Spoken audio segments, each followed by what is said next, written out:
एक गांव में बंसी और बिंदिया नाम के पति पत्नी रहते थे। वे दोनों बड़ी मेहनत से खेती करते थे और अपने से ज्यादा दूसरों का ख्याल रखते थे। कोई भूखा मिल जाता तो उसे खाना खिलाते और प्यासा मिलता तो उसे पानी पिलाते। एक दिन बंसी और बिंदिया खेत से घर लौट रहे ही होते हैं कि तभी रास्ते में एक साधु मिल जाता है। सुनो बेटा, भूख और प्यास से बेहाल हूं, कुछ भोजन पानी मिल सकता है क्या? हाँ हाँ, क्यों नहीं साधु महाराज। आप हमारे घर पधारिए और भोजन कीजिए। बंसी और बिंदिया साधु को सम्मान के साथ भोजन कराते हैं। फिर साधु वापस जाने के समय उन्हें आशीर्वाद देते हुए कहता है, जिस गांव में आप जैसे दयालु लोग रहते हैं, उस गांव को ईश्वर सदा अन्न जल से भरपूर रखे। उस गांव में पानी का एक ही साधन था और वो था गांव से बहने वाली नदी। गांव की औरतें उसी नदी से पानी लेकर आती थी। हमारा सारा गांव इस नदी का पानी पीता है।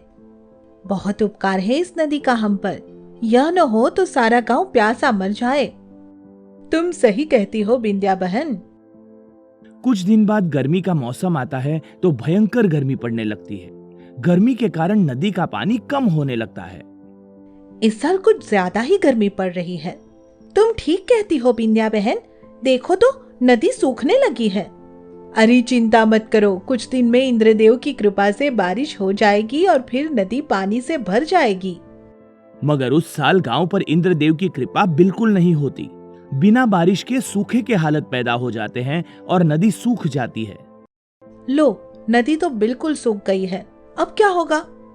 अब ये खाली मटके लेकर घर कैसे जाएं? सुना है पास के गांव में एक बहुत बड़ा सरोवर है, चलो वहां से पानी ले आए। बिंदिया के कहने पर सारी औरतें सिरों पर मटके लेकर उस गांव की तरफ चल पड़ती हैं। वो गांव वहां से 4 मील दूर था। तपती गर्मी में इतना दूर जाना आसान काम नहीं था। सारी औरतें परेशान हो उठती हैं। गर्मी में हर रोज इतनी दूर पानी लेने आना पड़ा तो मेरी तो जान ही निकल जाएगी।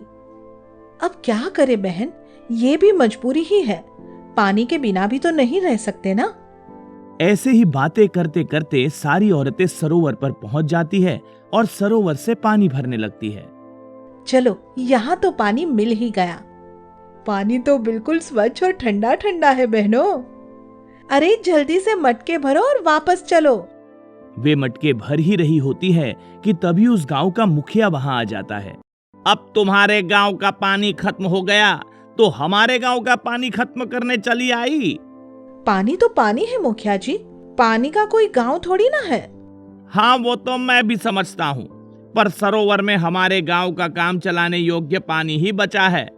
इसीलिए आज तो एक एक मटका पानी ले जाओ, पर फिर पानी लेने यहाँ मत आना। सभी औरतें अपने अपने मटके को पानी से भर वापस गांव की तरफ चल पड़ती है। मगर कुछ दूर जाकर बिंदिया को ठोकर लगती है और उसके सिर पर रखा पानी का मटका जमीन पर गिरकर टूट जाता है। लो, हो गया सत्यानाश। पानी भी गया और मटका भी। अब क्या करूं? बिंदिया ये कह ही रही होती है कि तभी वही साधु आ जाता है जिसको कुछ दिन पहले बिंदिया ने भोजन कराया था। बाबा जी, आपने तो हमारे गांव को अन्न जल से भरे रहने का आशीर्वाद दिया था, फिर ये सूखा क्यों? लगता है आपने मन से आशीर्वाद नहीं दिया था। साधु बिंदिया की बात को अनसुनी कर उसे एक मटका देते हुए कहता है, बेटी, तुम ये मटका ले जाओ। इस मटके से तुम्हारे गांव की सब परेशानियां दूर हो जाएंगी। क्यों? इसमें ऐसा क्या है जो सब परेशानियां दूर कर देगा?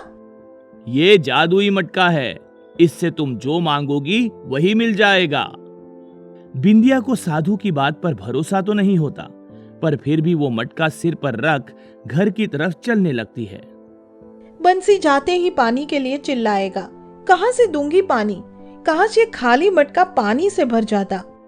ये कहते हुए बिंदिया घर पहुंच जाती है और फिर जैसे ही मटके को देखती है तो चकित ही रह जाती है। मटका ऊपर तक पानी से भरा हुआ था। अरे वाह, बाबा जी की बात तो सच निकली। मटका तो सचमुच जादुई है। बिंदिया जब ये बात बंसी को बताती है तो वो भी खुशी से फूला नहीं समाता। बिंदिया, ये जादुई मटका तो हमारे गांव के लिए वरदान साबित होगा।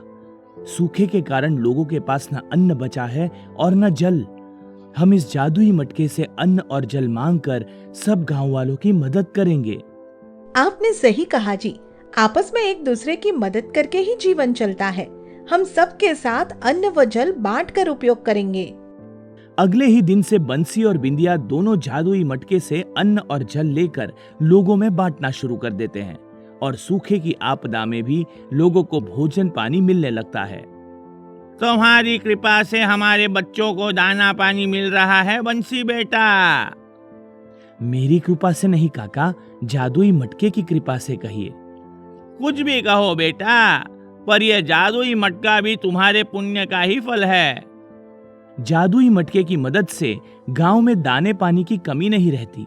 फिर कुछ दिन बाद बारिश होती है और फिर से नदी बहने लगती है। गांव में फिर हरियाली फैल जाती है और सभी इसे जादुई मटके की देन समझ उसका मन से धन्यवाद करते हैं।